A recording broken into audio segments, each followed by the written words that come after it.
53 বছর দেশের মানুষ কেন জীবন দিতে হলো? বাকি 53 বছরে দেশের মানুষ তো পাকিস্তানি হানাদার বাহিনীর কাছে জীবন দেয়নি, বরং জীবন দিতে হয়েছে এই দেশের মানুষের হাতেই। আজ পর্যন্ত এই দেশের স্বাধীনতার যে সুফল ভোগ করার কথা, 53 বছরে দেশের মানুষ স্বাধীনতার সুফল ভোগ করতে পারেনি। সম্মানিত কর্মী ভাইয়েরা, 53 বছর পরে এই বর্তমানের এই স্বৈর শাসনের যুগের শুরু হয়েছিল, সূচনা হয়েছিল 2006 সালের 28 অক্টোবর।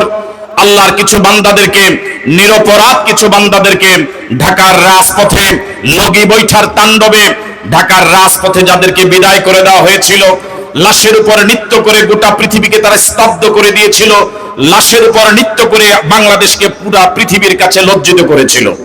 সেদিন থেকে যে স্বাধীনতার সূর্য স্তিমিত হওয়া শুরু হয়েছিল, এরপর 2009 সনে দেশকে পঙ্গু করার জন্য, দেশের মেরুদণ্ডকে ভেঙে দেওয়ার জন্য, ভারতের করদরাজ্যে পরিণত করার জন্য পিলখানা হত্যাকাণ্ডের নামে এদেশের চৌকস, এদেশের বীর সেনাবাহিনীর 57 জন দেশপ্রেমিক সেনা অফিসারকে, সম্ভাবনা দেশের সম্পদকে রাতের অন্ধকারে তারা পিলখানা হত্যাকাণ্ডের বিডিআর হত্যার মাধ্যমে, বিডিআরের আমার ভাইয়েরা বিদ্রোহের নামে তার হত্যাকাণ্ড ঘটিয়ে দুনিয়া থেকে বিদায় করে দিয়েছিল।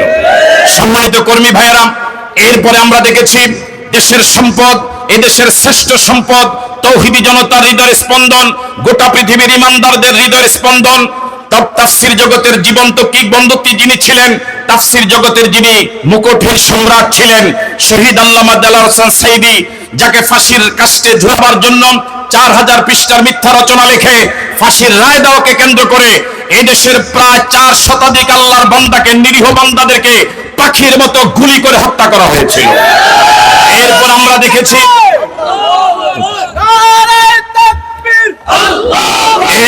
দেখেছি 13 সালের 5 মে শাপলা চত্বরে হেফাজতের ব্যানারে এদেশের আলেম ওলামারা সমবেত হয়েছিলেন। যারা সমবেত হয়েছিলেন তারা সিংহভাগই সরাসরি রাজনীতির সাথে সম্পৃক্ত ছিলেন না। এদেশের ওলামায়ে কেরাম, হক্কানি পীর মাশায়েখ এবং কোরআনের হাফেজ, নিষ্পাপ হাফেজে কোরআনরা জমায়েত হয়েছিলেন। কিন্তু নিষ্ঠুরতার সাথে আমরা লক্ষ্য করেছি, দুর্ভাগ্যজনক হলেও সত্য, স্বাধীন বাংলাদেশের রাজধানীতে পাখির মতো গুলি করে কোরআনের হাফেজ, হাজার হাজার হাফেজকে রাতের অন্ধকারে দুনিয়া থেকে বিদায় করে দেওয়া হয়েছে।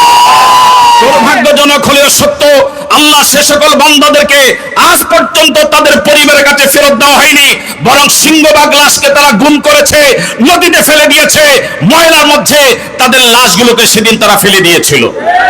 সম্মানিত কর্মী ভাইয়েরা, সম্মানিত রহিমানগরবাসী, এই সে যে হত্যাকাণ্ড শুরু হলো, সে যে মানুষের গলা চেপে ধরার সেই সংস্কৃতি শুরু হলো, আজ পর্যন্ত মানুষের দেয়ালে পিঠ থেকে গিয়েছিল তাদের জুলুম এবং নির্যাতনে।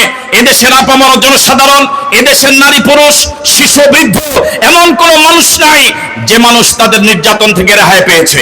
বিগত 16 বছরে দেশে মামলা হয়েছে 1.5 লক্ষ মামলায় 62,000 আল্লাহর বান্দা মামলার আসামি হয়েছে। গোটা বাংলাদেশের 56,000 বর্গ মাইলকে ওরা গোটা বাংলাদেশকে উন্মুক্ত কারাগারে পরিণত করেছিল। সবচেয়ে জুলুমের শিকার হয়েছিল বাংলাদেশ জামাত ইসলামী নামক এই নিরীহ আল্লাহর বান্দাদের এই দলটি। বিগত 16 বছরে কেন্দ্র থেকে শুরু করে রোড লেভেল পর্যন্ত একটি অফিস তারা খুলতে দেয়নি, আমাদেরকে কথা বলতে দেয়নি, রাস্তায় নামতে দেয়নি, সমাবেশ করতে দেয়নি। এমনকি মসজিদে বসে কোরআন সুন্নাহর আলোচনা করার জন্য 2-3 জন জমায়েত হলেও জঙ্গি এবং গোপন বৈঠকের অজুহাতে তাদেরকে গ্রেফতার করা হয়েছিল। যে সমস্ত দেশের সম্পদকে তারা নির্বিঘ্নে ঠান্ডা মাথায় হত্যা করে বিচারিক হত্যাকাণ্ডের মাধ্যমে দুনিয়া থেকে বিদায় করে দিয়েছিল, তাদেরকে স্বাভাবিকভাবে জানাজা পড়তে দেওয়া হয়নি। গায়বানা জানাজা পড়তে যারা গিয়েছিলেন সেখান থেকে গ্রেফতার করা হয়েছিল। বাবার জানাজা পড়তে গিয়েছিল ছেলে, সেখান থেকে গ্রেফতার করে আইনে ঘরে নিয়ে 8 বছর নির্যাতন করা হয়েছিল। সন্তানকে গ্রেফতার করার জন্য গিয়েছিল, সন্তানকে পায় নাই, বৃদ্ধা মাকে গ্রেফতার করে কারাগারে নিয়েছিল। বিয়ে করতে গিয়েছিল ছেলে, সেখান থেকে বিয়ের অনুষ্ঠান থেকে বিয়ের আগে তাকে গ্রেফতার করে জেলখানা নিয়েছিল।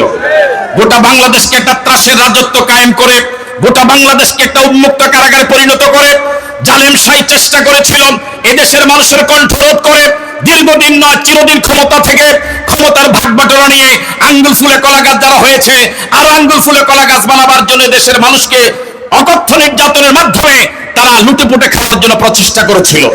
আল্লাহ পাকের খাস মেহেরবানি, বিগত 16 বছর জুলুম এবং নির্যাতনের মোকাবেলায় এদেশের তৌহিদি জনতার প্রাণের সংগঠন, আপনাদের প্রিয় সংগঠন জামাত ইসলামী এত জুলুম এবং নির্যাতন সহ্য করেছে, জামাত ইসলামীর একটা লোক দেশ থেকে পালিয়ে যায়নি।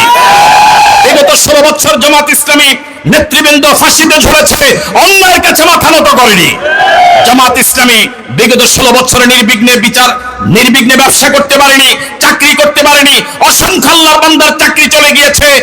উত্তরবঙ্গে বুলডোজার দিয়ে আমাদের ঘর বাড়িগুলোকে মাটির সাথে মিশিয়ে দিয়েছে। রাতের অন্ধকারে আমাদের মা বোনদেরকে তারা নির্যাতন করেছে। রাতের বেলা ঘুমাতে দেয়নি হাজার হাজার নেতা এবং কর্মীদেরকে।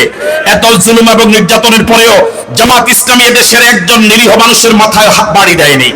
জামাত ইসলামী কারো প্রতি অন্যায় করেনি। জামাত ইসলামী 16 বছর এত জুলুম নির্যাতন করার পরেও কোনো দোকানে বাকি খায়নি। জামাত ইসলামী এত জুলুম এবং নির্যাতন সহ্য করার পরেও এদেশের মানুষের পাশ থেকে সরে দাঁড়ায়নি। কিন্তু দুর্ভাগ্যজনক হলো সত্য, যারা 16টি বছর দেশকে নিষ্পেষণ করেছে, জুলুম এবং নির্যাতনের স্টিম রোলার চালিয়েছে, ক্ষমতা ছাড়ার 45 সেকেন্ডের ভিতরে দেশ থেকে পালাতে বাধ্য হয়েছে। যারা দেশের মানুষের উপর এত জুলুম এবং নির্যাতন করেছে, তারা দেশের বন্ধু নয়, তারা দেশের স্বাধীনতার পক্ষের শক্তি নয়।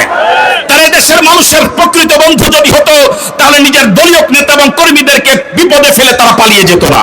সুতরাং আজ ওই সকল দলের নেতা এবং কর্মীদেরকে উদাত্ত আহ্বান জানাই, যাদের পিছনে বিগত দিনে সময় দিয়েছেন, আপনাদেরকে বিপদে ফেলে যারা চলে গিয়েছে, সময় এসেছে নিজের জীবনে পরিবর্তন করার।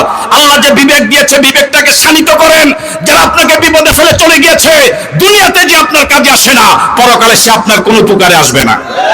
সুতরাং ফিরে আসুন আল্লাহর পথে, ফিরে আসুন কোরআনের পথে, ফিরে আসুন